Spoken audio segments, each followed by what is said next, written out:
Man carries a gun, he tends to use it. Dan, you dead? Pity. I had just ordered a drink from that man. Took a job looking for some men to join me. Is it difficult? Impossible. How many you got so far? You and me, Who's she? we work for her.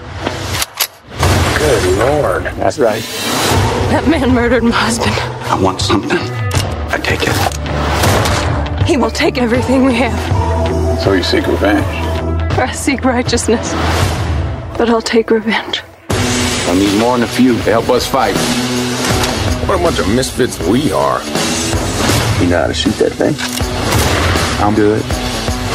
So am I. He's local, my friend. Oh, we're good. We got a Mexican. I sense we are bonding. Oh.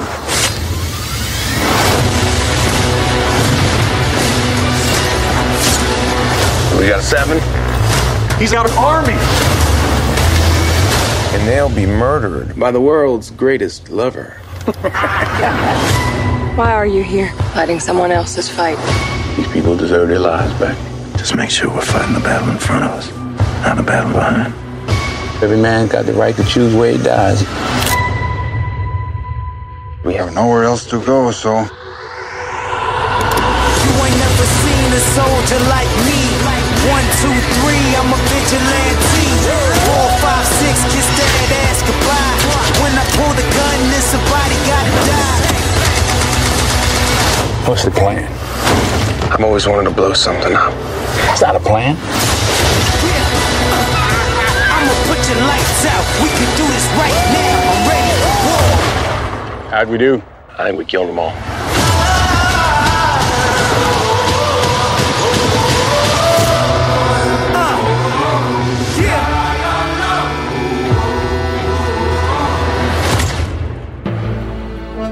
Cinemação, o seu podcast sobre cinema.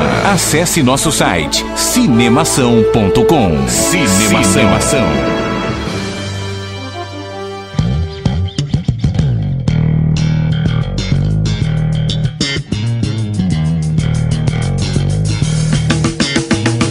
Seja bem-vindo ao podcast Cinemação número 199. Eu sou Rafael Arinelli e o nome certo do filme seria 7 homens, mais uma mulher, mais um coadjuvante, mais um vilão, vão 4, ficam 3 e um destino! Seria muito bom. 5 Muito vira, bom, 10 muito acaba. Vou fazer um filme com esse título. Eu tinha pensado até em fazer, né?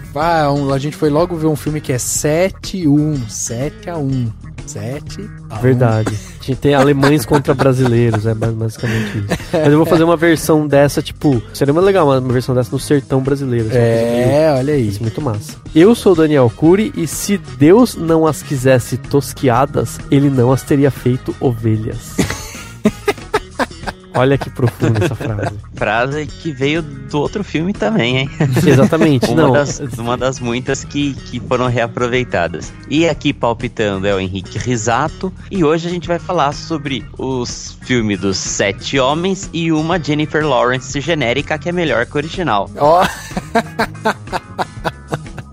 Olha aí, é verdade, hein? Eu juro que no primeiro trailer eu achava que era Jennifer Lawrence. Eu olhei até... Eu acho que eu comentei com você, né, Dan? A gente tava vendo algum trailer, eu falei, é Jennifer Lawrence? Mas ela tá meio parecida porque ela tá meio ruiva nesse filme. E ela tá, tipo, meio mulher do faroeste, assim. Mas ela é bem diferente. E, na minha opinião, na minha humilde opinião, ela é bem mais bonita que a Jennifer Lawrence. Viu?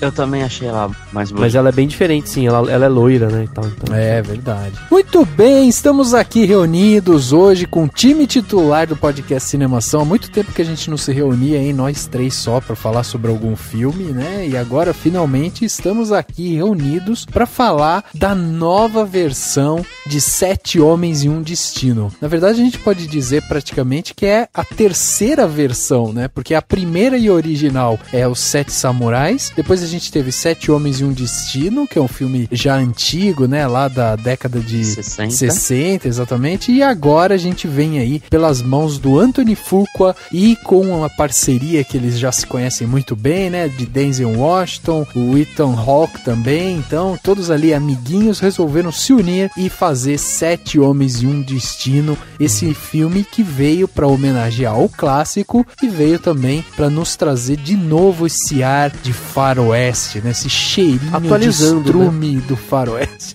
Com atualizações temáticas para o mundo de hoje. Tudo mais, verdade, né? É verdade. Que é uma coisa importante. Considerando que a gente tá chegando agora no 200, né? A gente pode dizer que o nome desse podcast é 3 Homens e um Destino. Olha aí, é isso. Nossa. Aí, olha aí. Viu, Henrique? A frase da ovelha que eu falei, eu nem lembrava desse filme, eu só lembrava do clássico. Que horas que ele fala? Não lembro. Quem fala, né, essa frase nesta nova versão é o vilão, é o Bolg, né, que é o vilão, que é o do personagem do Peter Sarsgaard. Eu sinceramente não lembrava, mas eu lembrava do Calveira, né, que era o Eliwala fodão no clássico, né, de 60. Uma vantagem para todo mundo que assina a Netflix é que tem o filme de 1960 lá. Então, por exemplo, eu assisti o filme sexta-feira, acho que na quinta-feira, e eu fui ao cinema no dia seguinte. Então, tava muito recente a história, as cenas que a gente vai comentar e frases. É um podcast aí que dá pra você assistir 2 filmes, né? Assiste o de 1960, se você ainda conseguir assistir o do Akira Kurosawa, né? Os 7 Samurais, é um complemento melhor. E aí você vai pra ver o filme novo. Exatamente. Muito bem, vamos aqui falar sobre 7 Homens e um Destino, né? Vamos relembrar o clássico, os 2 clássicos. Vamos aqui fazer essas comparações. E é óbvio que se você tá aqui escutando a gente, lembre-se que vamos dar spoilers, vamos falar sobre o filme, sobre cenas, sobre a história, sobre tudo que tem direito. Então, escute por sua conta e risco. E antes da gente começar o papo sobre 7 Homens e um Destino, vamos pro quadro Repercussão. Agora no Cinemação. Eu começo, então. Repercussão. E eu me surpreendi com o filme. Repercutindo o que rolou durante a semana. Repercussão.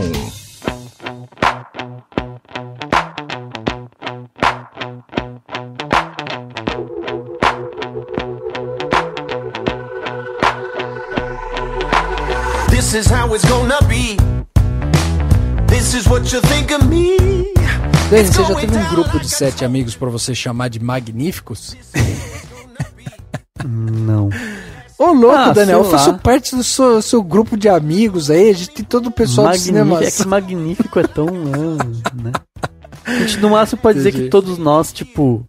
somos incríveis. Nos unimos no destino, tipo, o destino, entendeu? Tem o destino uniu todo mundo. O destino uniu todo mundo, tem o destino na parada.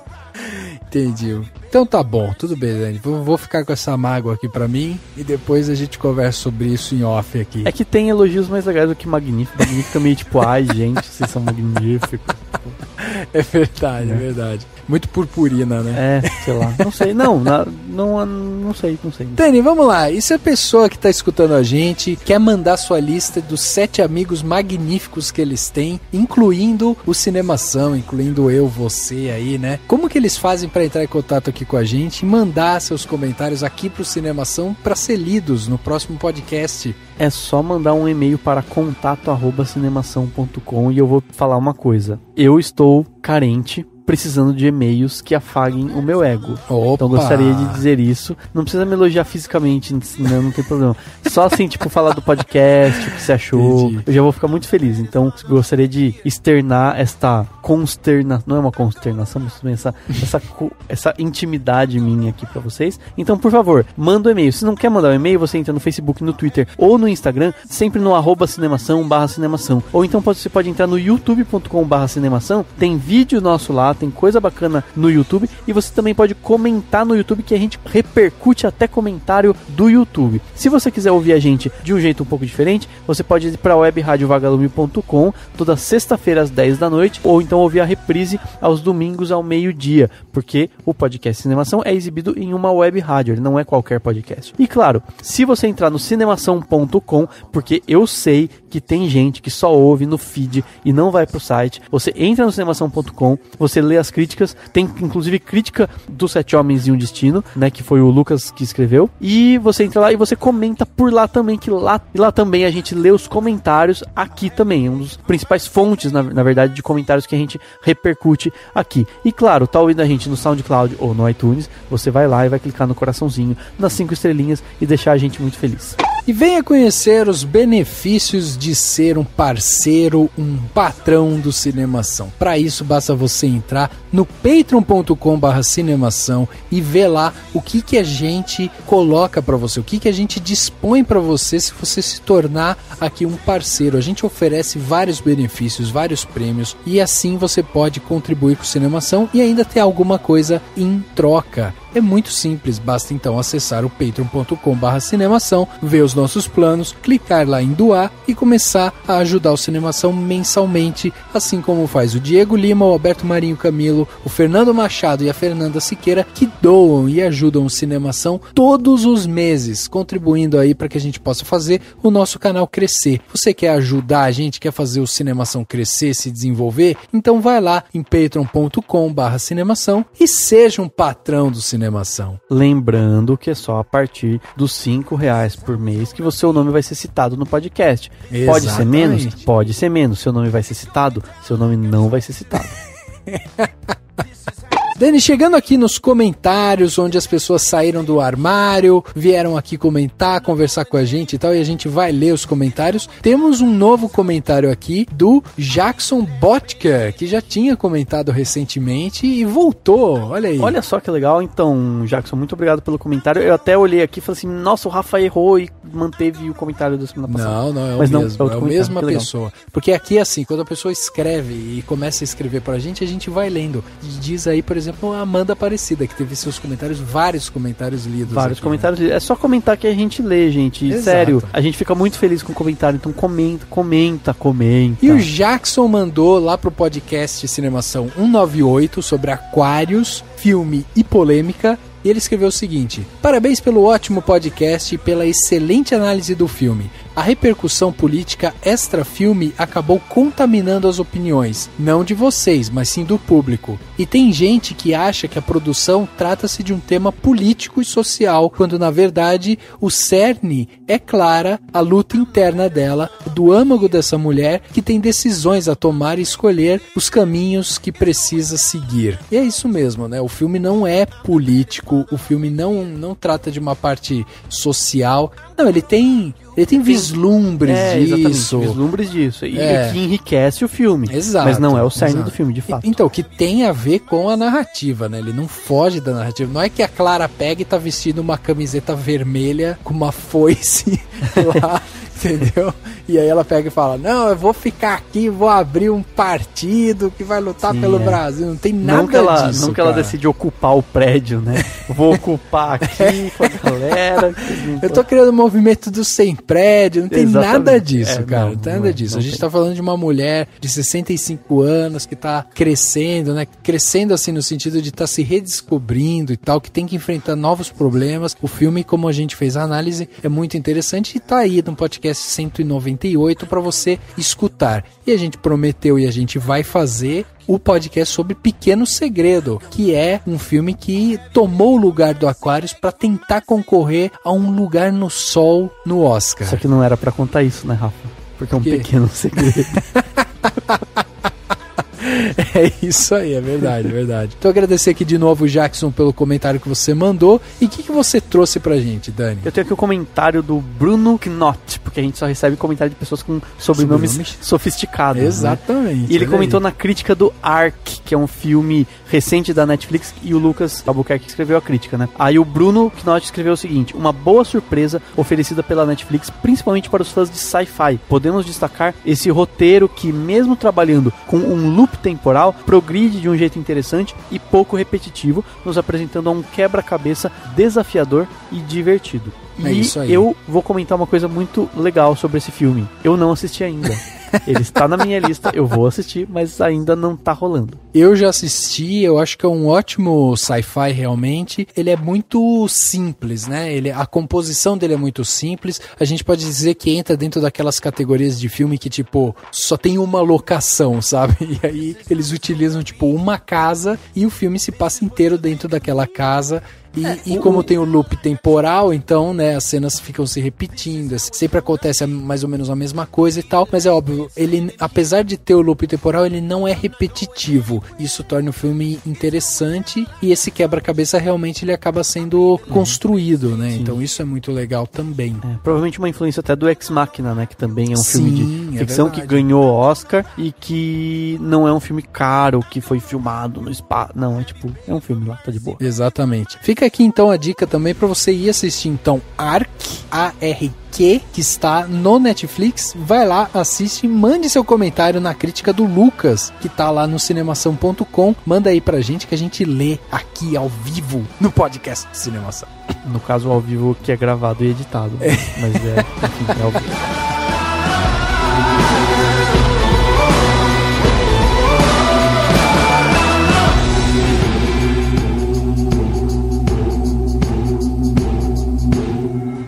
You tell Bo, if he wants his town, come see me.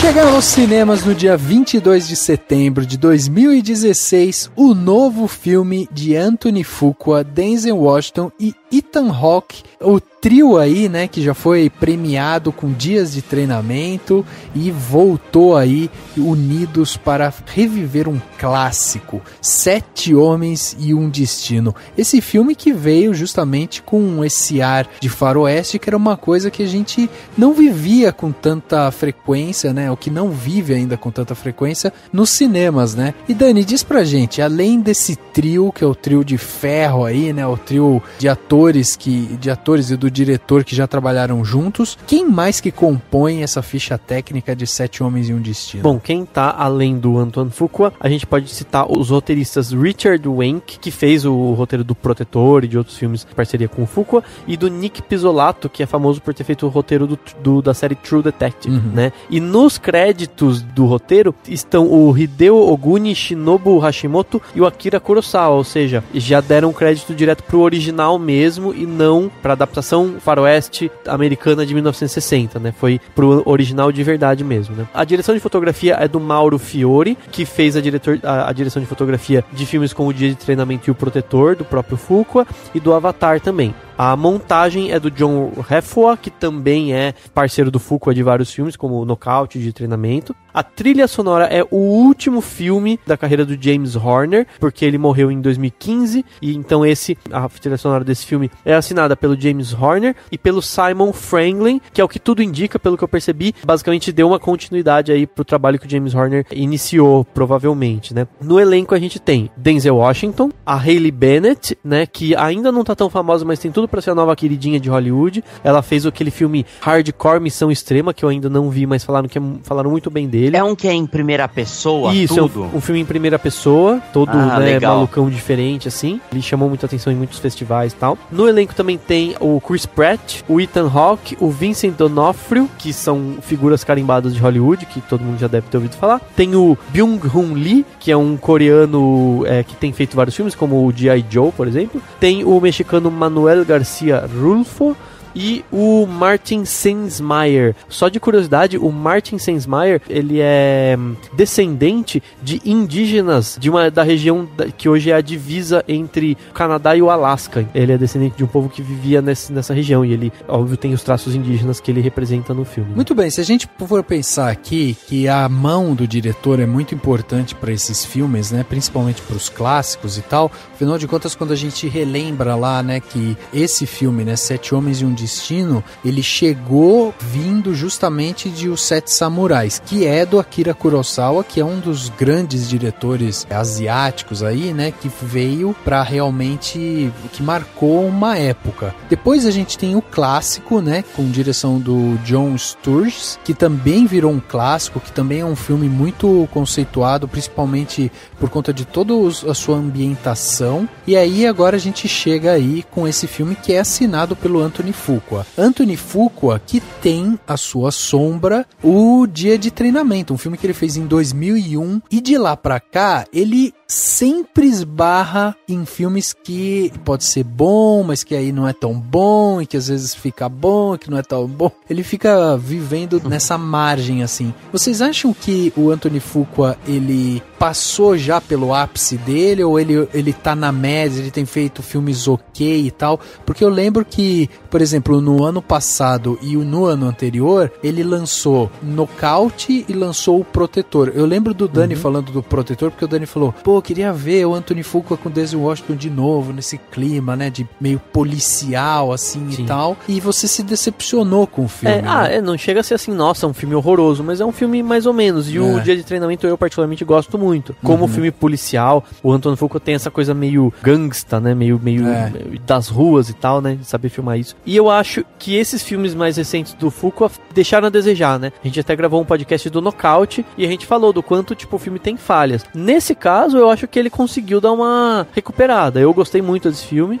Eu acho que ele é um filme muito coeso, presta homenagem e faz sentido dentro do universo que ele cria. Então eu acho que o Anthony Fuqua deu uma recuperada, sabe, assim, mostrou que veio mesmo, fez um filme que, tipo, conseguiu mandar o recado, diferente do Nocaute, por exemplo, que, sei lá, talvez fosse o roteiro, não sei, mas, sabe, deixava algumas coisas meio soltas, né? Esse eu não achei. Esse eu achei que funcionou muito bem. O que eu queria ver era ele dirigir, o que é mais ou menos Os Sete Homens, um filme de ação com um elenco grande e um pouco mais despretensioso. Por exemplo, um Mercenários da vida. Pegar bons atores de ação, não necessariamente os caras mais antigos, e fazer aquele filme de ação com mais galera, sabe? Não muito de dupla ou com uma equipe pequena, como ele costuma fazer. Então foi interessante Os Sete Homens até por conta disso. Era uma curiosidade que eu já tinha dos filmes dele. E tem outra coisa que eu acho interessante aqui, né? A gente tem, por exemplo, tudo bem, o Denzel Washington como sendo a grande estrela do filme, mas eu achei muito interessante o Chris Pratt se submeter a ser quase que um coadjuvante de luxo, sabe? Assim, um cara que, tipo, tá ali, mas que ao mesmo tempo ele não é a grande estrela, né? Não é o grande estrategista, nem o cara que realmente vai se importar ali pela causa, mas eu achei interessante o Chris Pratt se submeter a isso, porque talvez hoje o Chris Pratt tenha mais, vamos dizer, mais mercado do que o Denzel Washington, no sentido de ser um cara que hoje em dia tá se vendendo melhor porque fez mais obras, mais blockbusters e tal, entendeu? Eu acho que o Chris Pratt, ele tá interpretando o mesmo personagem, cara. É tipo assim, o Star-Lord chegou do espaço, aí foi trabalhar no Jurassic World, e agora ele voltou no tempo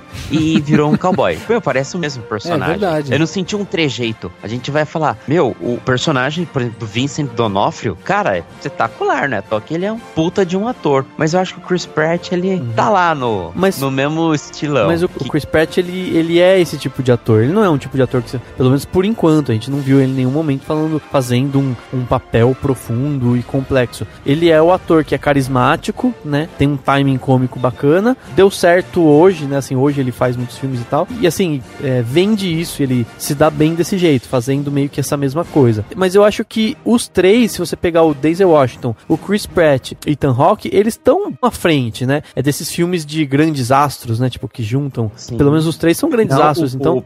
O Ethan Hawke, eu achei que ele trabalha bem também nesse filme. Sim, ele... Até pela particularidades do personagem, sim, né? Que a gente vai comentar. Mas aí entra também a questão da escolha que o diretor fez. Tipo, o Denzel Washington como líder tá perfeito, porque ele é esse cara, tipo, ele tem essa presença marcante, ele tem essa figura de líder, ele tá bem. O Chris Pratt tem essa figura mais bem-humorado, mais sarrista, que tá lá se divertindo. Ele consegue fazer isso bem. E o Ethan Hawke consegue dar uma carga dramática que o personagem dele tem. Mesmo que não se aprofunde totalmente no passado dele, você sente um pouco essa carga dramática, dentro desse filme já é o suficiente, entendeu? O que você acha de eu passar uma sinopse pra galera que tá ouvindo a gente, só pra eles terem ideia do que se trata o filme? Aí a gente volta a falar sobre os atores e os personagens. Lógico, manda ver. Então, beleza. Então, como a gente tá falando desde o começo, Os Sete Homens e um Destino, ele é um remake dos Sete Homens e um Destino de 1960, que, por sua vez, é a versão americana, em formato de faroeste, do filme Sete Samurais, de Akira Kurosawa. A história mostra um vilarejo que tá sofrendo constantes ataques de um grupo liderado pelo Bartholomew Bogue, que é interpretado pelo Peter Sarsgaard, e após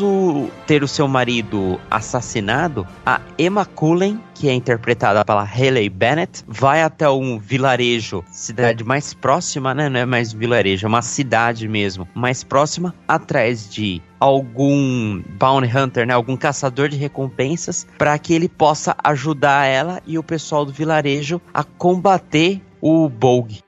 Uma curiosidade importante, vocês sabem por que o filme se chama Sete Homens e um Destino? Por quê? Porque o filme de 60 estreou no dia 24 de novembro de 1960. E nesse mesmo ano, no ano 1960, estreou no Brasil no dia 8 de setembro o filme 11 Homens e um Segredo. Lá o clássico com Frank Sinatra. Tipo, o Ocean's Eleven virou 11 Homens e um Segredo. E fez um puta no sucesso, né? Foi uma baita de uma audiência, de uma bilheteria na época. Chega no Brasil, um filme de faroeste com um monte de homens também todos juntos.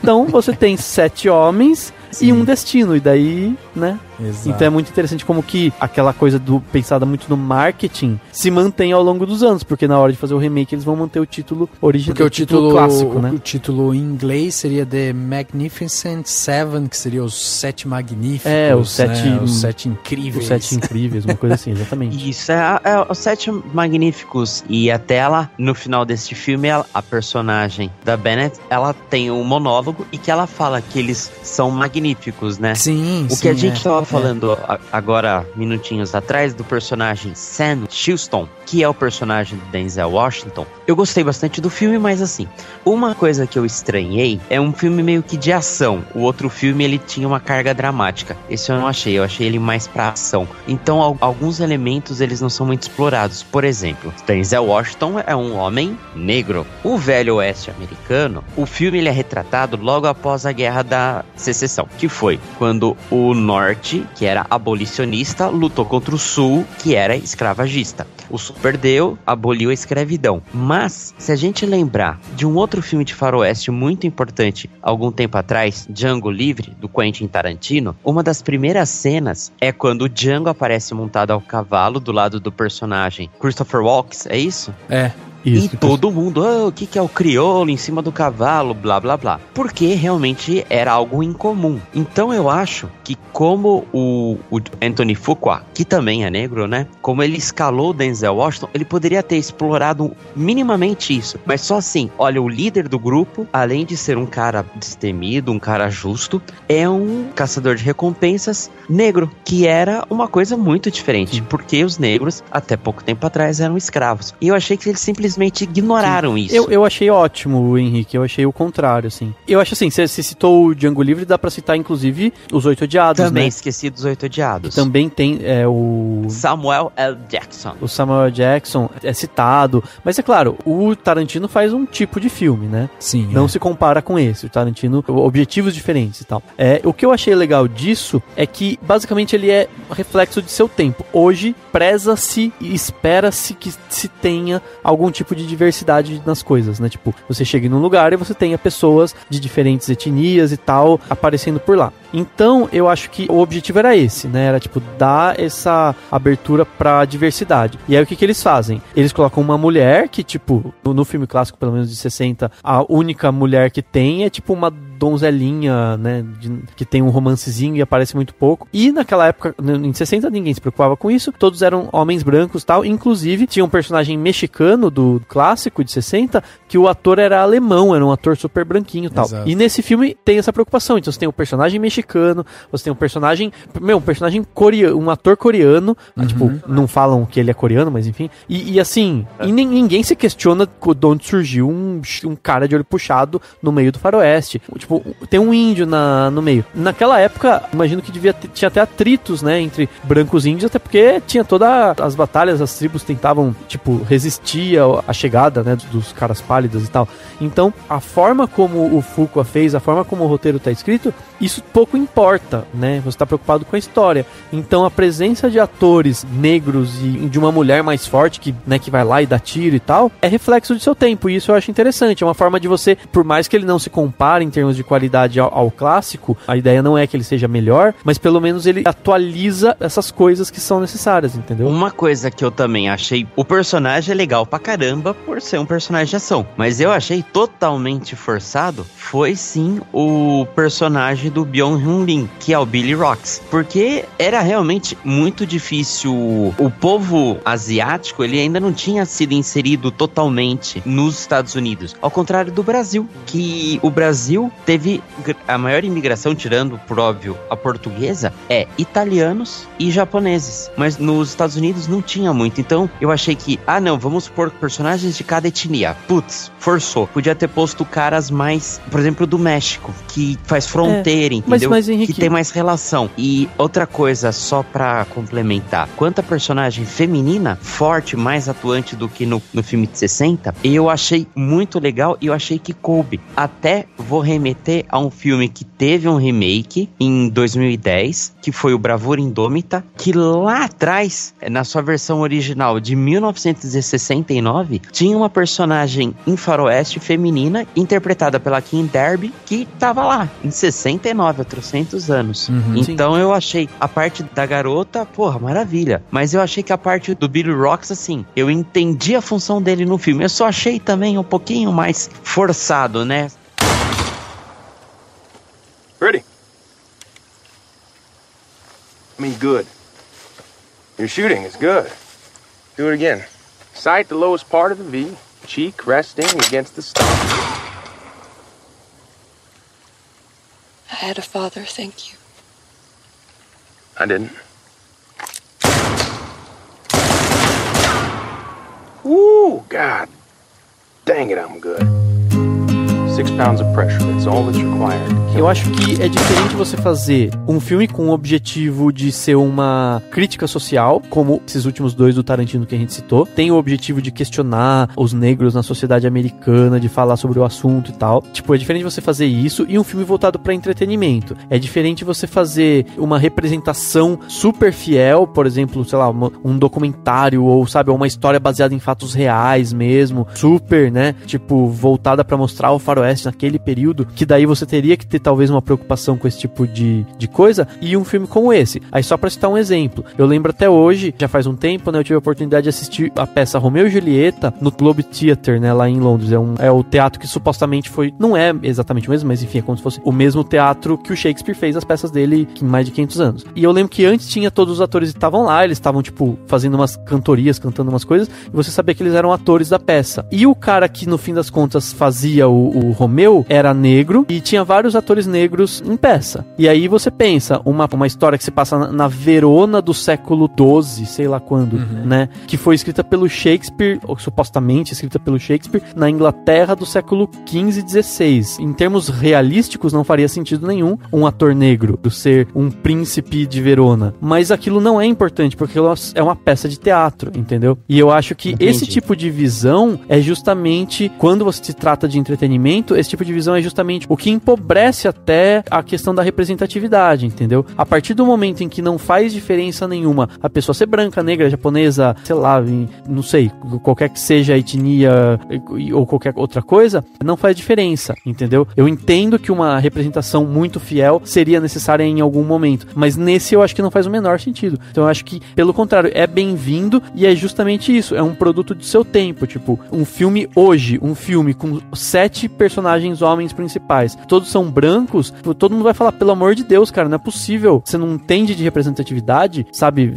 Abre isso. Só pra ver se eu entendi, Daniel. Então, a questão principal é a representatividade pro público, seja a pessoa que tá assistindo o filme, se ela for de origem asiática, origem negra, ela se vê representada ao filme. E não é importante representar aquela época. Seria mais ou menos isso que você tá tentando explicar, né? É a mesma coisa se eu quiser fazer um filme ou filme qualquer do descobrimento do Brasil e não ter só lá portugueses. Ter lá um cara lá oriental também, alguma coisa... Se for uma ficção, algo com objetivo de entretenimento, não uma cópia muito fiel, uma representação muito fiel, eu não só acho que não é um problema, como tem que ter, entendeu? Eu particularmente penso isso, entendeu? É preciso, tipo, que tenha isso, assim, que fazer isso de alguma forma, entendeu? Eu concordo com isso que o Dani tá falando, mas eu acho que isso esbarra muito na parte de narrativa. Eu acho que a questão da representatividade, ela não pode ser maior do que o roteiro e da narrativa do filme. E daí não interessa se,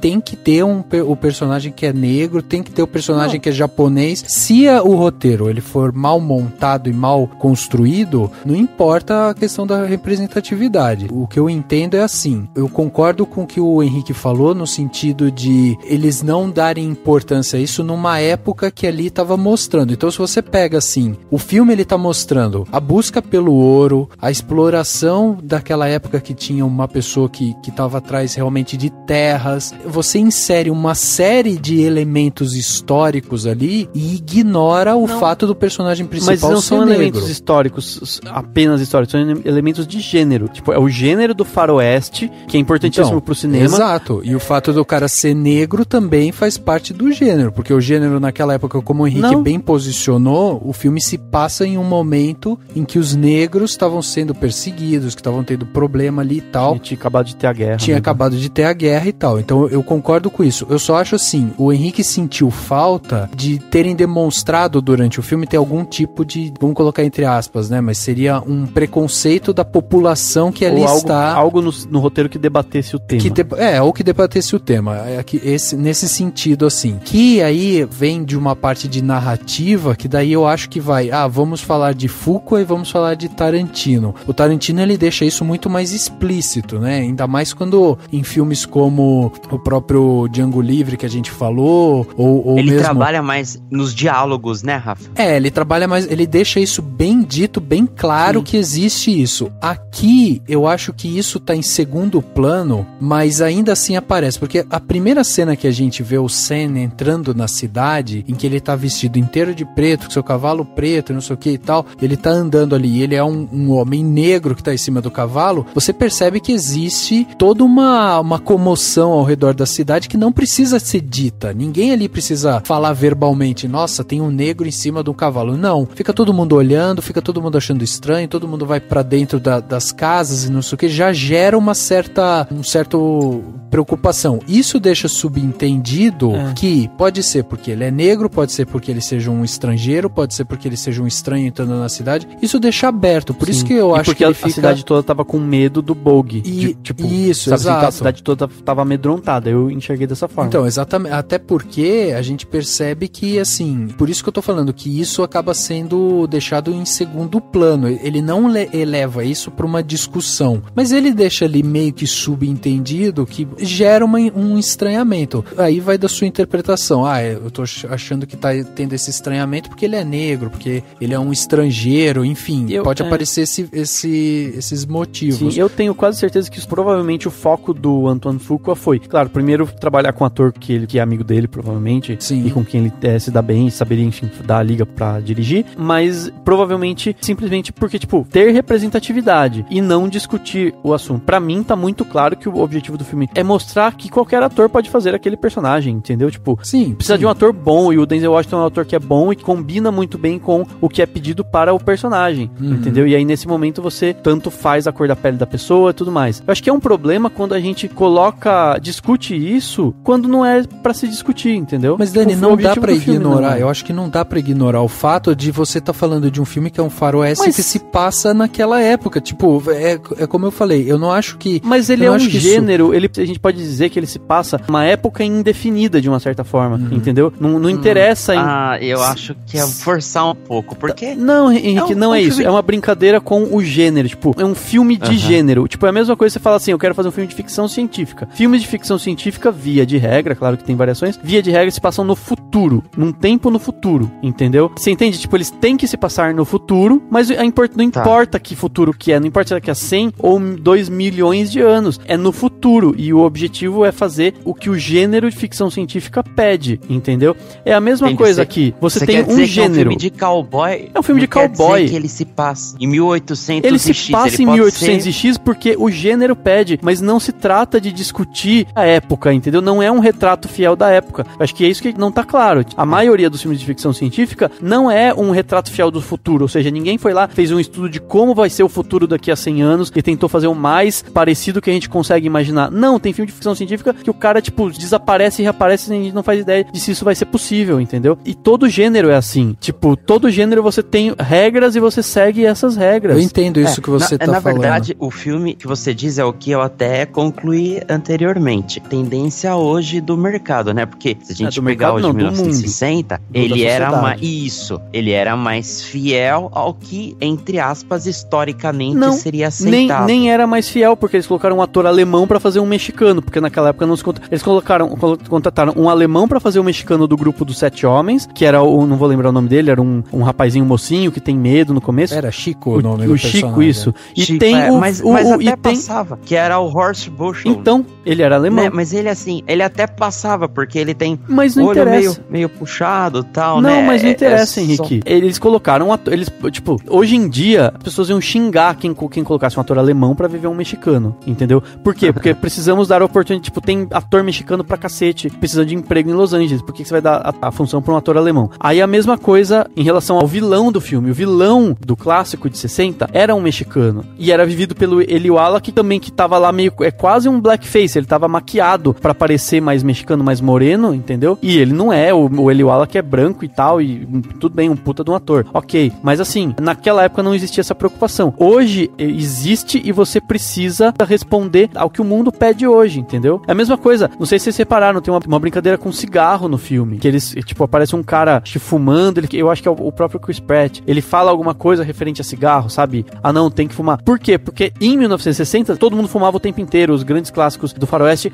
os caras estão com cigarro na boca o tempo inteiro, porque se fumava o tempo inteiro e isso era chique. Tanto é que o símbolo da Marlboro era um cowboy. Hoje não é chique e condenável, é tipo, não é moralmente aceitável um filme que tenha gente fumando o tempo inteiro. Então, Dani, eu entendo isso que você tá falando sobre a questão de gênero, só que eu discordo de você quando você fala que é uma coisa que não é pra ser discutida quando os 7 personagens são de gêneros diferentes, porque foi obviamente colocado de uma maneira que, tipo, tinha que ter ali, vamos dizer, como se fosse uma cota ali. Então você tem que ter o branco americano engraçado, você tinha que ter o índio, você tinha que ter o negro, você tinha que ter o japonês, você tinha que ter, cada um era de uma característica. Agora, o que a gente tá falando aqui não é nem isso. Ok, tem que ter a questão da representatividade e tal. A questão que eu acho que é a mais grave nesse sentido é você não explorar isso como você explorou dos outros. Você explica, por que o japonês tá ali? Ah, o cara saiu de um navio, eu vi ele matar todo mundo, não sei o que, peguei ele. O índio aparece no meio do mato lá, eles recrutam o índio. O mexicano tava foragido e tal. E o negro, a gente não sabe direito como é que foi. Mas é uma questão que eu acho que é uma questão de narrativa. Eu acho que eles explicam de uma maneira bem superficial e que é deixada em segundo plano quando eles fazem ele na primeira cena, quando gera esse estranhamento. E aí, tipo, fica pra interpretação de cada um. Aí eu acho que ele corrigiu o problema, entendeu? Claro, não, também acho.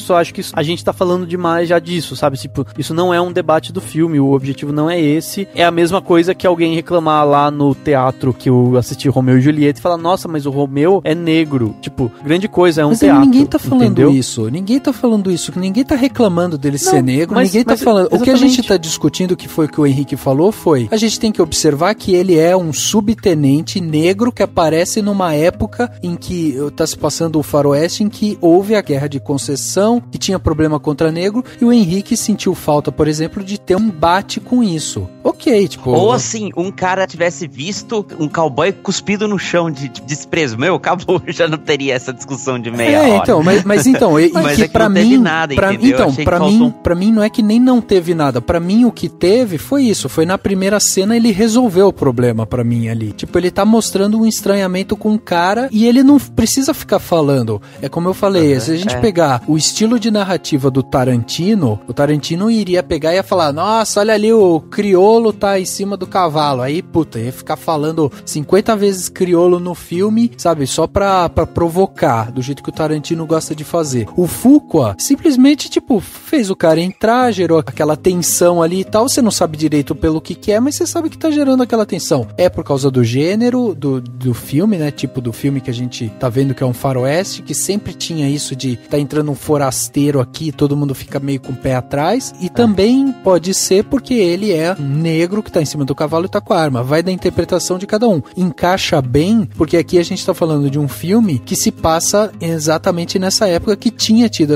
essa guerra. E aí eu acho que torna o que abrilhanta nesse filme que é atual agora, o fato da gente ver o nome 7 Homens e um Destino, óbvio, né? Se você for levar pro inglês, que seria esses 7 Magníficos, eu acho que torna o título mais brilhante ainda, porque a gente tá falando realmente de 7 homens que não tinham vínculo nenhum com aquela vila, entendeu? É justamente o que a gente tá falando aqui, tipo, era um japonês, era um mexicano, era um negro, era um foragido, era um, sabe, que roubava, então, tipo, todo mundo ali tinha os seus porquês e todos eles se juntam em uma causa comum para defender uma vila de uma tirania. E essa questão que a gente tá falando aqui, do fato de ter um grupo formado por pessoas de etnias diferentes, isso que a gente tá falando, eu acho que ele é bem construído. O Fuqua constrói bem, tipo, como cada um vai aparecendo. Para mim, o ponto fraco desse filme é o Bulk. É o vilão. Eu acho que a primeira parte do filme eles deviam ter gastado mais tempo mostrando mais maldades do Bulk, sabe? Pra mim faltou um pouco assim de eu sentir aquele vilão que era um vilão pesado, era um cara que tipo, que realmente precisava urgência no sentido de você precisa tirar esse cara daqui porque o cara é um câncer pra nossa cidade, entendeu? Eles falam, né? Eles falam, ó, ele veio, ele tá roubando o nosso ouro, tem a primeira cena que ele entra, gera aquela tensão, não sei o que, mata o cara e tal, e sai fora. E aí depois disso você só fica, tá, todo mundo tá falando que ele é mau, a mulher perdeu o marido, ok, então, né? Eu achei a motivação do vilão bem interessante e atual, e casa bastante com o que foi dito no podcast passado sobre o filme Aquarius. Por quê? No 7 Homens e um Destino de 1960, basicamente a motivação do vilão, por que eles atormentavam aquele vilarejo? Atrás de comida, porque ele tinha um exército lá dos mexicanos, né, que o filme se passa no México, acredito que na fronteira com o Texas, e eles estavam atrás, assim, de comida. Era uma época de fome, e é muito do que até o filme da Disney Pixar, Vida de Inseto, retrata. Era aquela questão de procurar alimento pra gangue. Tudo bem que o filme é de 1960 e tinha sido um século antes, mas era um pouco mais próximo, né, de hoje. Tinha tido separação, né, do México, porque o México foi território dos Estados Unidos. Não lembro agora como que é a questão histórica, sim, mas teve uma separação. Os Estados Unidos tinham conquistado ao território que antes era do México, que hoje é o Novo México. E depois virou o Texas. E que depois, tipo, o Novo México e o Texas, isso, né? Novo México e o Texas, exatamente. E aí, tipo, fazia sentido, era um pouco mais próximo historicamente, que o vilão fosse um mexicano, meio que numa tentativa de recuperar a terra que era dele. Esse era o objetivo dele. E nesse, os objetivos do vilão, enfim, são condizentes um pouco até com o momento atual dos Estados Unidos, né? Que ele tá atrás de ouro, teve como se tivesse sofrido uma crise, né? These men need inspiration. Inspire them. You are Goodnight Robichaux, after all. Ain't you? I can hit, Sam. We need the lead. 23 confirmed kills at Antietam. This is one of Connolly's Confederate sharpshooters, dubbed the Angel of Death. Do what he does. He's a legend.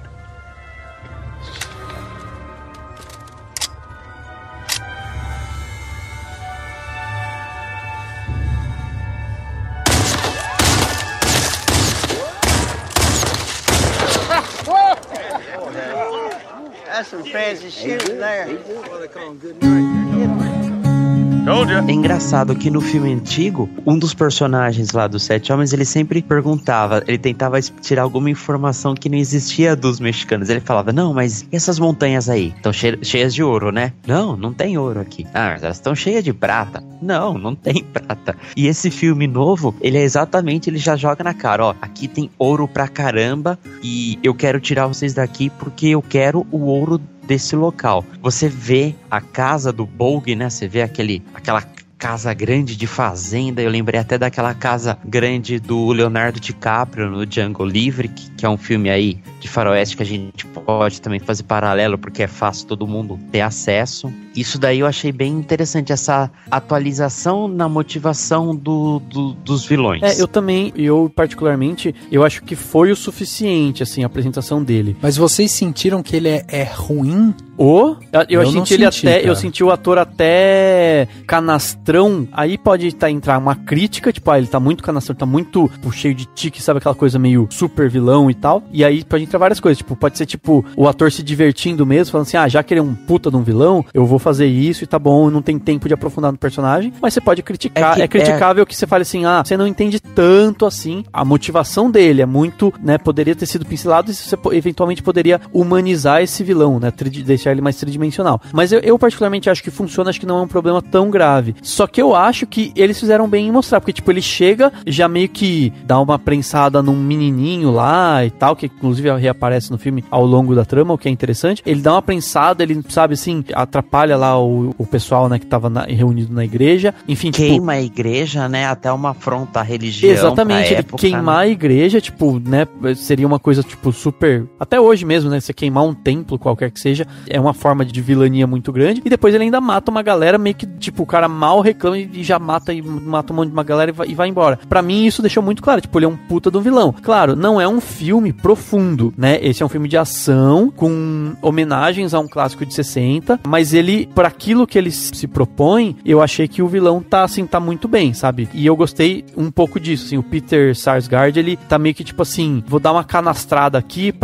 não precisa aprofundar tanto assim, isso aqui é um filme pra se divertir, entendeu? Meio que uma pegada assim. O que eu só acho é que eu concordo com isso que ele tá canastrão, concordo também com o fato dele ter mostrado um pouco disso no começo, mas eu acho que eles podiam ter mesclado um pouco mais isso, sabe? A gente tem um segundo arco do filme em que a gente vê muito assim, tipo, a busca, né, a construção do set. O primeiro arco é basicamente a construção ali da motivação, o que eles precisam fazer e tal. O segundo arco vamos montar o set, e o terceiro arco é o combate final, é basicamente isso. O Bolg, eu acho que ele fica muito no primeiro e no último arco, sabe? Eu senti um pouco de falta dele no segundo ato ali, onde realmente a gente vê essa montagem. Eu queria ver um pouco mais assim, a montagem desse set, mas queria também entender por que a população tem tanto rancor dele, sabe? Porque assim, por exemplo... Mas a partir do momento que ele vai lá, mata o marido da outra,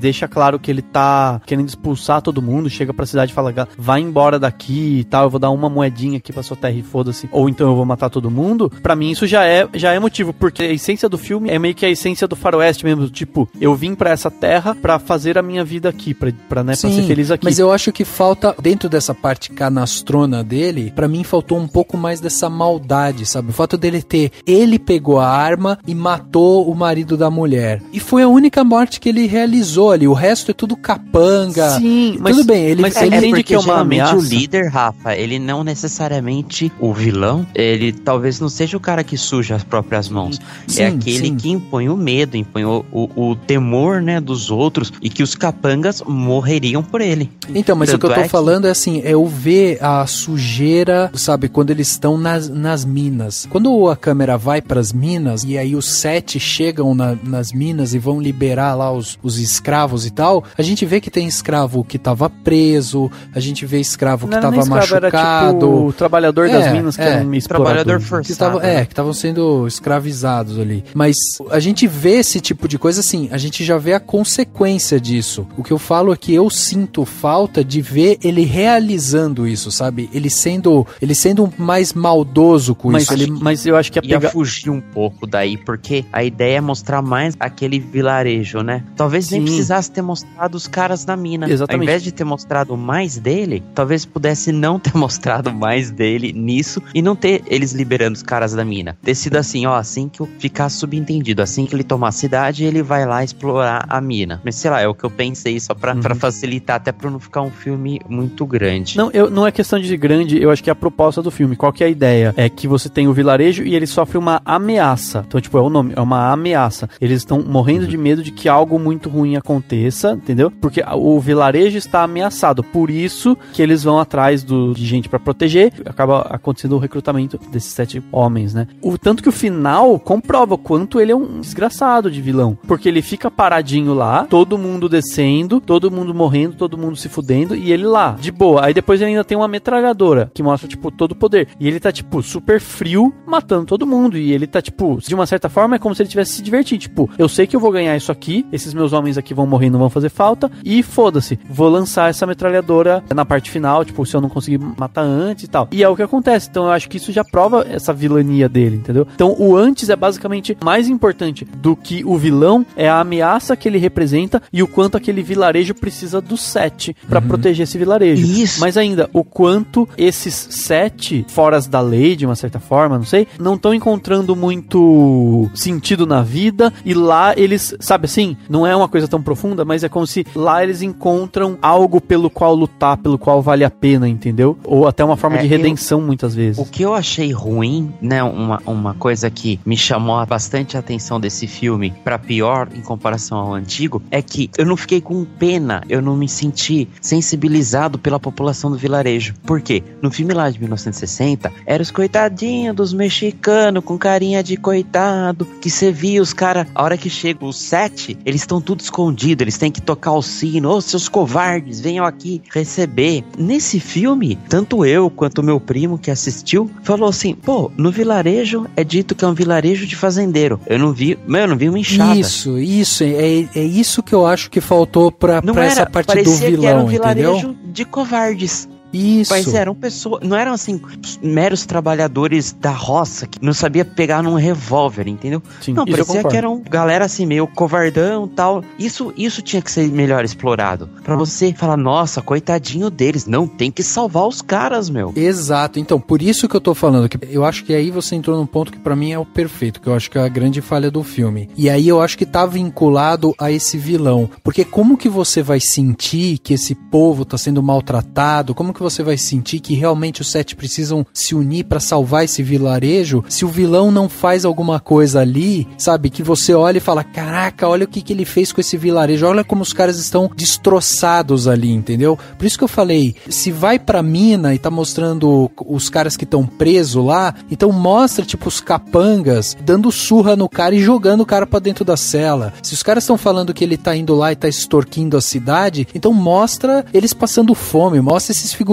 magros, mostra esses figurantes passando por necessidade. E aí você não precisa ter o arco ou a profundidade pra esse vilão, mas pelo menos você olha pra esse vilão e fala, não, realmente ele maltratou esse povo. Agora, quando você tem a participação do vilão no primeiro ato, no último ato, ele com essa crise dele de bonachão, sabe, desse jeito dele, e o povo tá ali e parece que tá tudo bem, tipo, todo mundo só fala, aí você não compra realmente esse senso de urgência, sabe? De, precisamos estar aqui pra defender, porque o cara tá realmente tirando o osso das pessoas aqui, sabe? Concordo também, não tinha pensado nisso, mas até, por exemplo, o menininho, tem tipo um menino que aparece na igreja no começo, e depois ele é meio recorrente, né? Ele aparece em alguns momentos, o pai dele pega ele num momento assim, vai embora, tipo, vamos fugir das balas e tal. E, tipo, ele é gordinho, né? Meio saudávelzinho, tá todo mundo... A própria Hayley Bennett, né? Tá toda coradinha, seria, tipo, faria sentido se ela, né, fala assim, eu tô com fome, ou, enfim, mostrar ela com fome na hora que eles estão caçando gente, tipo, procurando gente pra fazer parte do set, né? Eu acho que é aí que tá onde mora a minha crítica no filme, que daí eu junto isso com essa parte da construção de quem é o vilão, e pra mim fica também um pouco a parte justamente de figurino, de maquiagem, que faltou um pouco, sabe? Porque quando você tá falando de um povo que tá sendo praticamente escravizado, né? Que tá explorado, né? E tal,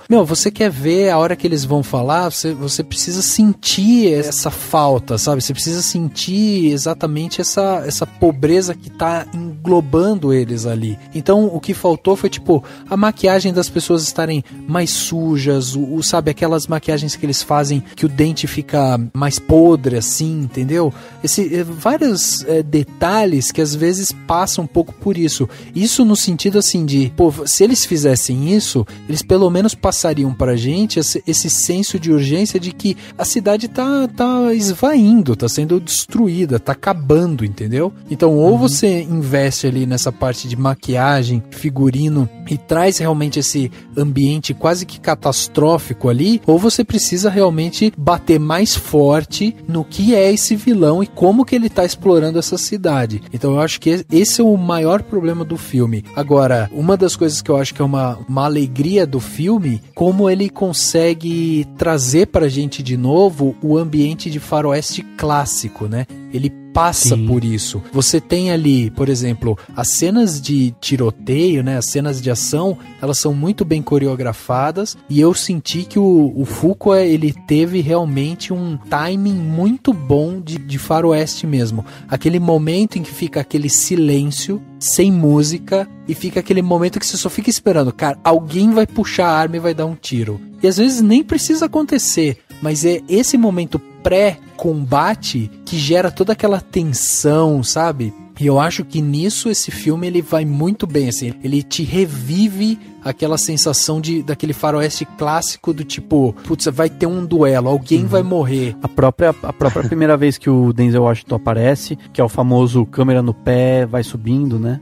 Ele passa por aquela portinhola do salão lá. Tem vários momentos em que eles estão dentro, né? Principalmente nesse daí que quando o Denzel Washington aparece, tipo, a luz tá lá fora e tá bem escuro, fica bem escuro mesmo, acho que era o objetivo mesmo, né? Deixar tipo, aquela coisa da sombra. Eu achei bem interessante. Até tem um momento bem breve, acho que também é no salão, que é bem breve, assim, é uma cena que mostra saindo, né? Tipo, o sol lá fora ardido e alguém tá saindo, e que me lembrou bem o clássico do Rastros de Ódio lá, né? Do John Ford lá, que era tipo, enfim, um dos maiores clássicos de faroeste, né? E tem também a questão do próprio, tipo, girar a arma no dedo e fazer assim, e fazer aquela coisa de, tipo, atirando e puxando, né, para as próximas balas, como se fosse muito rápido, assim. Sim, batendo a mão, né? Isso, ficou muito real, assim, e ao mesmo tempo um real que homenageia, mas não faz no tempo dos filmes dos anos 60, ou seja, ele é um filme super ágil, hoje em dia, né, o mundo pede por agilidade, por coisa rápida, por um tempo menor, mas mesmo assim eu achei que o Fuqua consegue encontrar alguns momentos de, tipo, pegar aquela câmera e mostrar todo mundo se movimentando mais de longe, né, aquela câmera um pouco, mas bem pra homenagear o faroeste, eu achei que funcionou muito bem. A única coisa que eu não sei, tipo, pra mim foi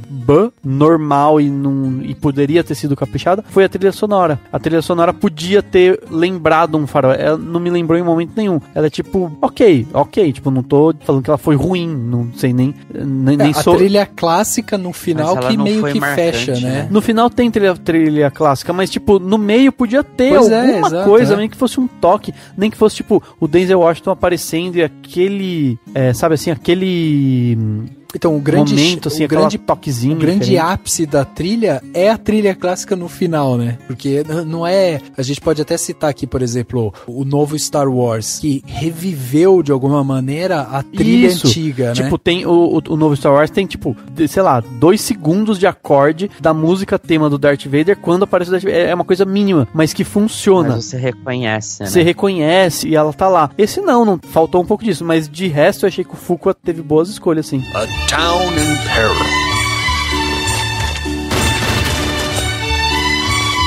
A widow seeking redemption. That man murdered my husband, slaughtered in cold blood. But I'll take revenge.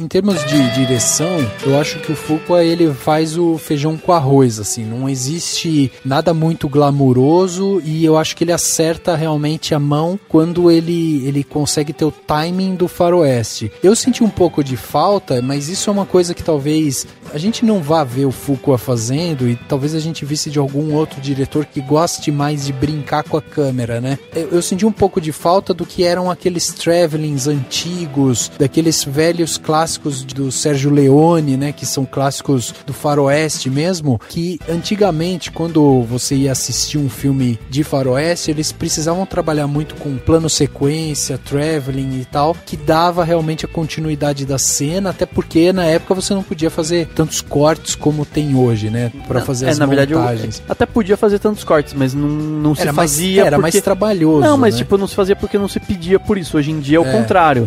Tipo, esses planos que você tá falando não seriam comercialmente tão interessantes para distribuidora. Mas eu acho que, por exemplo, seria muito interessante eles fazerem, por exemplo, um plano sequência de dentro da vila, por exemplo, quando tem aquele ataque, né? Pra você sentir que, tipo, tá sendo atacado de todos os lados e tal, e a câmera meio que correr por entre a vila, assim, você ir vendo pelo plano sequência, tipo, vários ataques, os 7 homens ali, tipo, defendendo cada um ao seu jeito, a cidade e tal. Até porque é só, tipo, uma avenidona ou uma avenida cortada por outras duas, dava pra fazer realmente isso, né?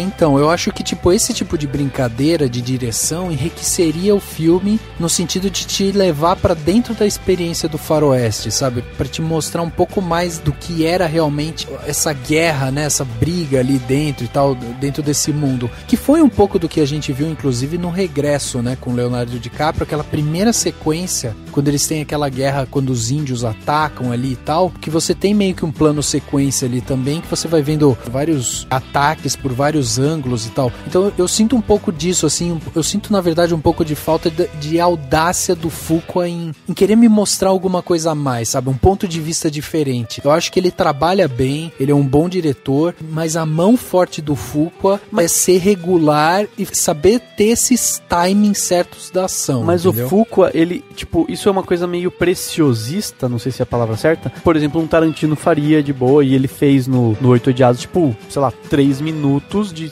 câmera 70. O Tarantino jamais faria um filme desse, mas enfim, ele exige esses 70mm, né? Tipo, ele quer isso, ele é preciosista nesse sentido. O Fuqua não é preciosista nesse sentido, e ele é um diretor pé no chão. Pé no chão, quase que literalmente mesmo. Ele é o cara que, Dia de Treinamento, acho que é o filme mais icônico dele, de certa forma, porque, tipo, é o filme assim, chão, é tipo, polícia na rua, sabe? Polícia não tem, tipo, uma câmera lá em cima mostrando a polícia perseguindo. Não, é o cara que tá lá na rua, no subúrbio, fazendo o trampo dele. Então, tipo, não, acho que funciona pro Fuqua, porque ele é desse jeito. Ele é o cara que tipo, tá, sabe, lá embaixo mesmo.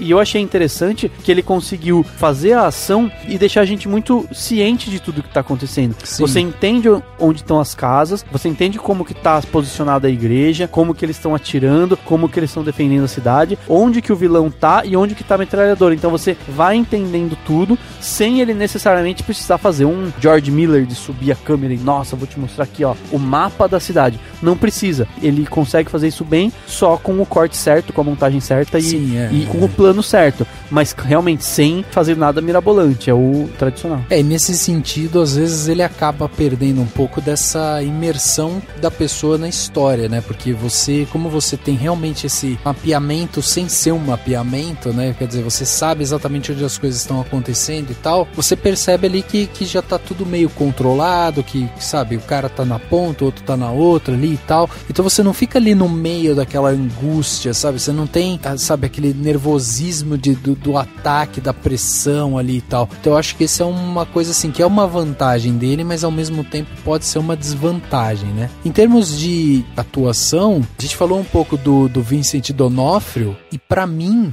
ele é o cara que destoa em termos de atuação dos outros, porque ele faz o Jack Horn, que é um cara que foi meio que lutou, né, na guerra contra os índios e tal, mas ele faz um papel meio de um grandão meio bobalhão assim e tal, mas que é um cara que também sabe, ele tá muito imerso ainda no que era a guerra e tal, e talvez seja dos atores que a gente vê ali no meio, o cara que mais destoa em termos de atuação, né, porque a gente tem o Denzel Washington sendo o Denzel Washington, que é o líder, que é o cara estrategista, que é o cara confiante, que é o cara que quer se vingar e tal. Então a gente já sabe o que o Denzel Washington faz. O Chris Pratt, o Fuqua usa bastante dele, porque sabe que ele também hoje é o galã, é o ator do momento também e tal. Então a gente vê que o Chris Pratt é o cara que, tipo, ele permeia muito mais o mapa, né, dos 7 homens e um destino, né? Ele tá toda hora em algum lugar, ele tá sempre fazendo uma piadinha ali e tal, então ele é esse coadjuvante de luxo. O Ethan Hawke tá ali também, ele tem um pouco... Cara, eu achei ele tá muito bom, eu achei que ele conseguiu... Tudo bem, não se trata aqui de, estudos profundos de personagem.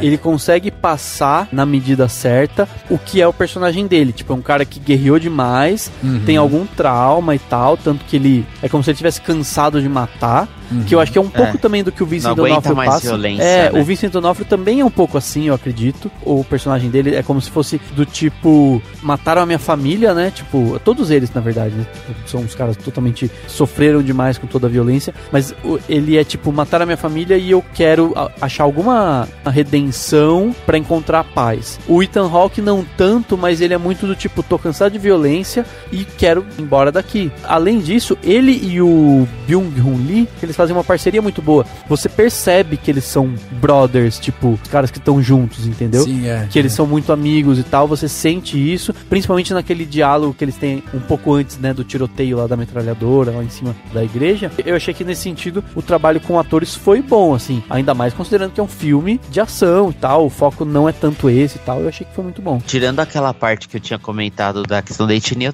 eu gostei de todos os personagens. Eu não achei que nenhum, assim, o que foi pouco explorado realmente foi aquele que era o mexicano. O Manuel Garcia Rulfo. Isso.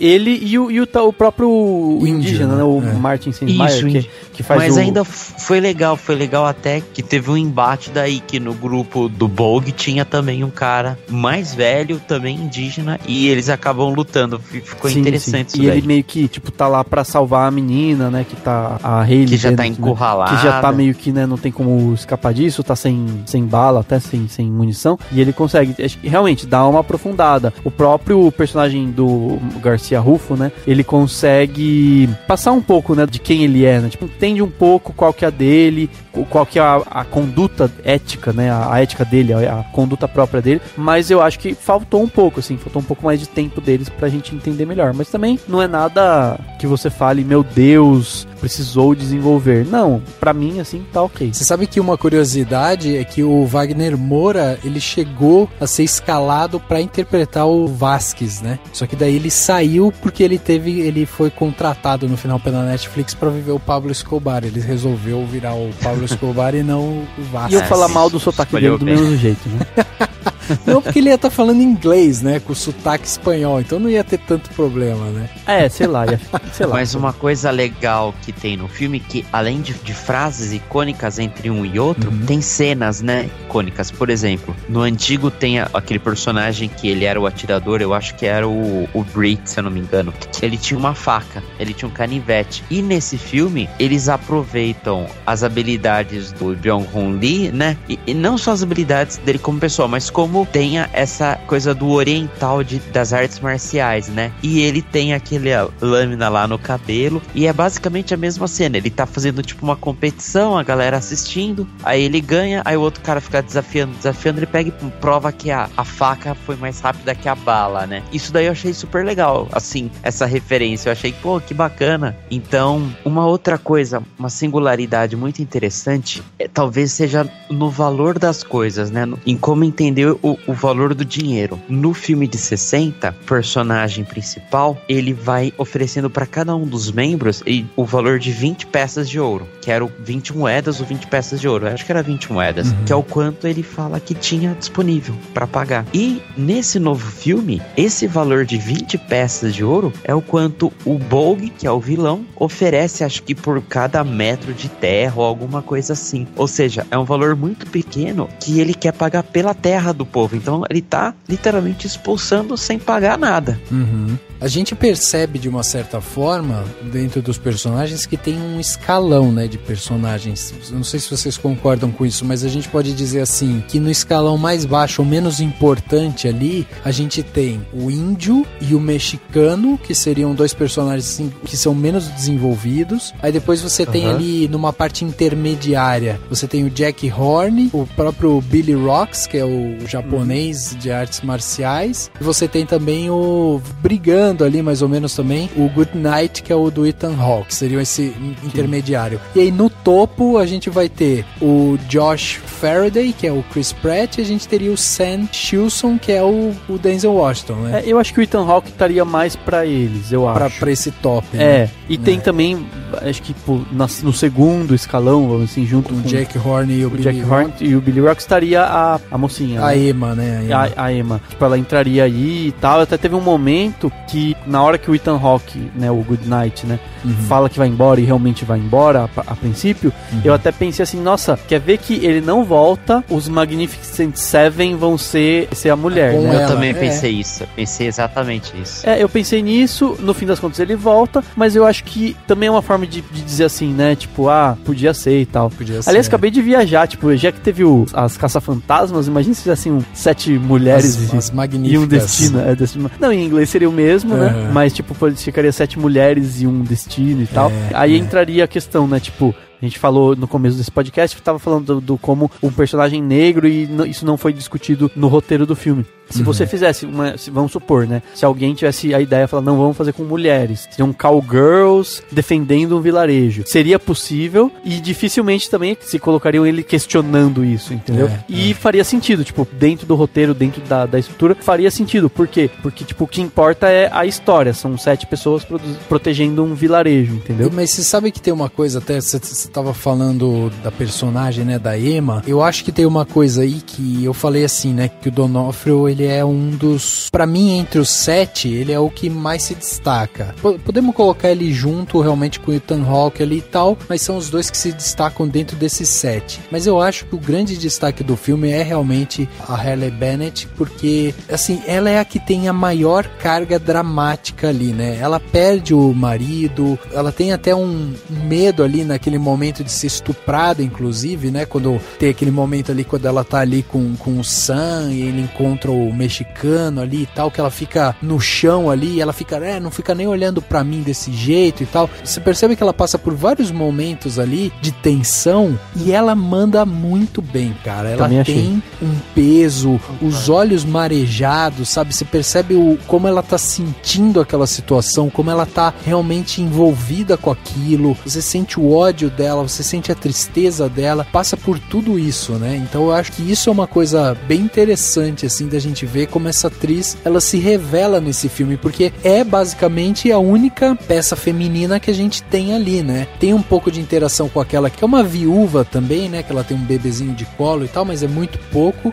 e ela é realmente a atriz, a personagem de peso que tá ali, e ela consegue estar no mesmo nível dos 7, sem problema nenhum, e melhor do que eles, assim, surpreendendo com a atuação, com a própria evolução da personagem, né? Ela é a representação, basicamente, são os 7, o vilão, e ela é a grande representação do vilarejo, né? Você precisava realmente de alguém pra representar o vilarejo e tal, e que teve no clássico e tudo mais. E uma coisa que eu achei interessante, eu acredito, né, na minha leitura, que a essência desse filme, do clássico, e inclusive dos 7 Samurais, é a da ideia de que a guerra é necessária pra esse momento, mas eu não quero ela. Ela não é o ideal, mas é o que eu preciso, o que eu tenho nesse momento, defender a minha terra, defender a minha vida, etc. E eu acho que isso resume muito na frase que ela fala, que tem até no trailer, né, que ele pergunta assim, você quer vingança? Ela fala assim, eu queria justiça, mas eu aceito a vingança. Que é exatamente isso, é a essência de uma guerra, essencialmente, de uma forma geral, né? Eu queria resolver isso de uma forma justa, de uma forma correta, mas vamos aceitar o que tem, que é cair na porrada. Sir, I have a proposition. We're decent people being driven from our homes. Slaughtered in cold blood.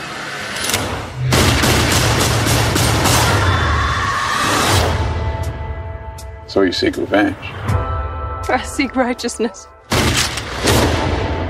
but I'll take revenge.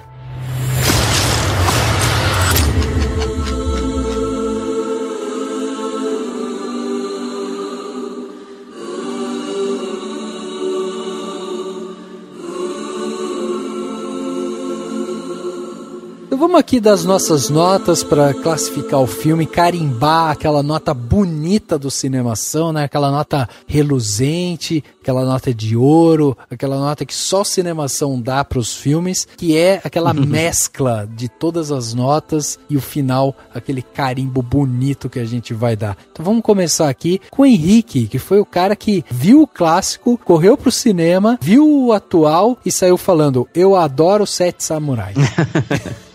Não, realmente eu adoro Sete Samurais. Não tem como falar. Não, eu gosto bastante do filme, gostei bastante desse também, mas em comparativo ele deixou alguns pontos a desejar. Como a gente falou aqui, né? Alguns pontos não me incomodaram bastante, assim. A questão da vulnerabilidade da vila, alguns personagens serem mais explorados, outros menos. Que mais? Ele ficou assim, mais um filme de ação genérico, né? O outro você podia até classificar ele como uma forma de drama. Esse daí ficou bem um filme de ação mesmo, por lá aquela metralhadora, né, aquela machine gun, ficou legal, mas ficou over também. Então minha nota para Sete Samurais de 2016, Sete Samurais, Sete Homens e um Destino.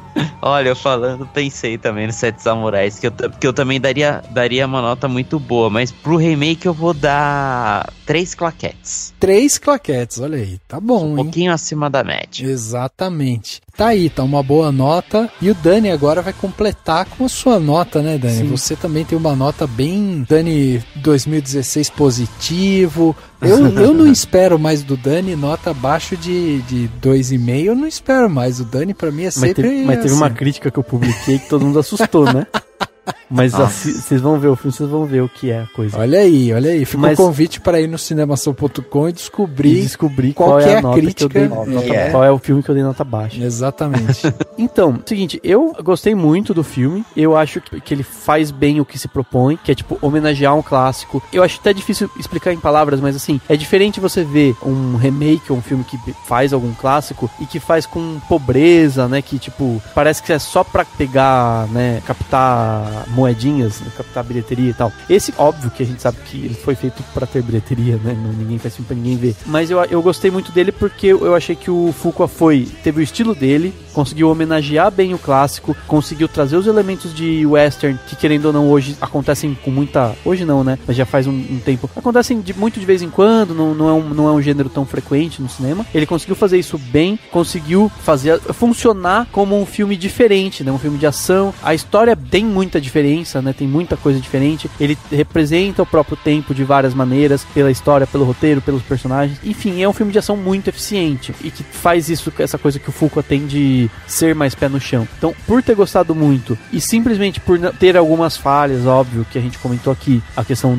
até de não mostrar tanto o sofrimento das pessoas como deveria, e também por não ser nenhum filme que você fale, meu Deus, vai entrar para a história. Não, é simplesmente um bom filme e pronto. Eu vou dar uma nota muito boa, que é 4. Quatrão, famoso quatrão. Quatrão, olha aí. Tá vendo como o Dani tá positivo esse ano? O Dani é um cara que, vem ano passando e sempre nos surpreende aí, com notas, com positividades, é incrível. Mas pra que, sei lá, não entendo por que não dar um 4 pra ele, entendeu? Pra tá mim, bom, tá ótimo. Se eu fosse o Daniel, eu daria 4 também.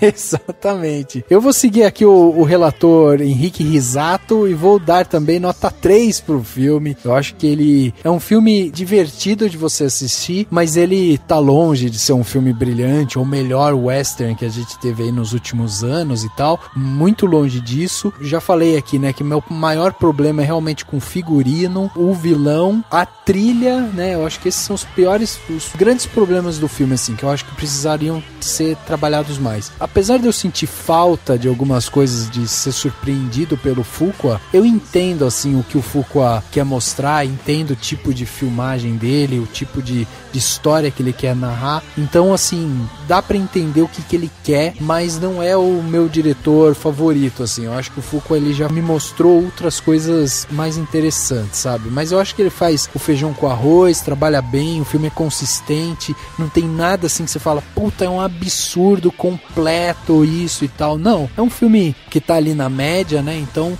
acho que tá ok. Então se a gente pegar aqui o 3 do Henrique, o 4 do Dani e o meu 3, estamos aqui carimbando pro filme 3.33. Tá bom, né? 3.33 é um filme que fica acima da média, mas é um filme que também não é aquele primor, aquela coisa de nossa, que coisa fantástica. Então fica aqui o convite do Cinemação para você que tá escutando, que se você já viu o filme, manda seu recado aqui pra gente, fala o que você achou sobre Sete Homens e um Destino, e se você ainda não viu o filme, corre pro cinema, faz como o Henrique falou, assiste o clássico no Netflix ou onde quer que você esteja aí, assiste o clássico e daí veja esse remake, né? E aí traz pra gente também o que você achou. Eu gosto mais do clássico, eu gosto mais desse atual, eu gosto mais do Denzel Washington, eu gosto mais do fulano, do ciclano, e assim vai. E aí você vai dizer pra gente o que você achou e a gente vai contra-argumentar aqui no próximo podcast, tá certo?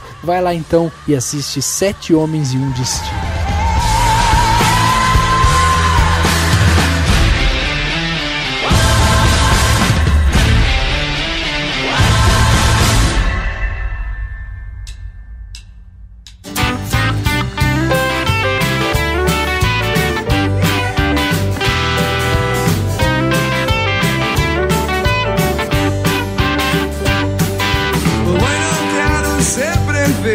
Pode ser que eu seja eleito e alguém pode querer me assassinar.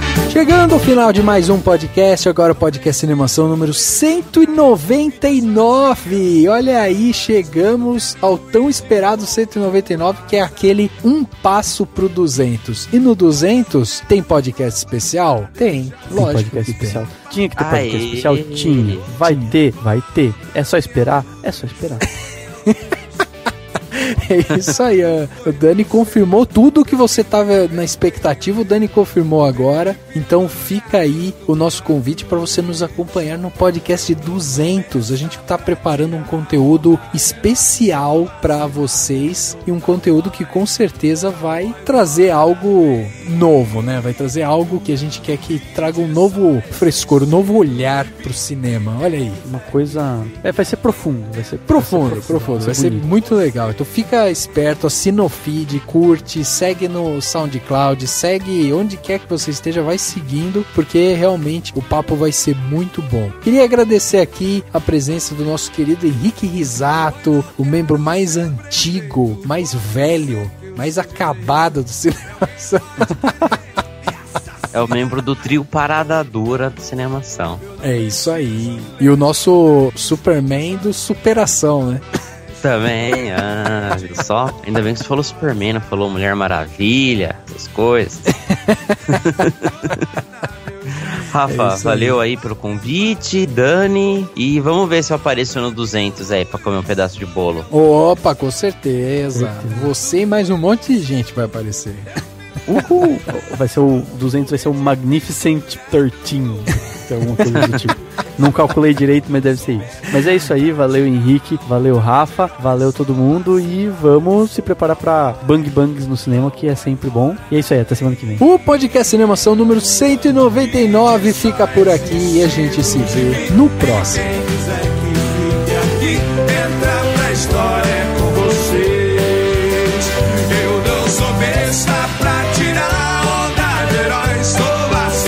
Eu sou cowboy, pastor mora na lei. Durando Kid só existe no gibi. E quem quiser que fique aqui, entra pra história com você.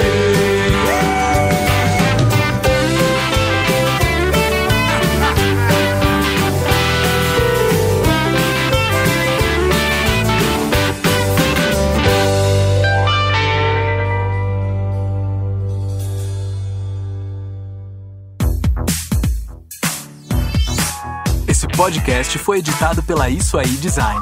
Tudo isso é forma com função. É design estratégico. É isso aí.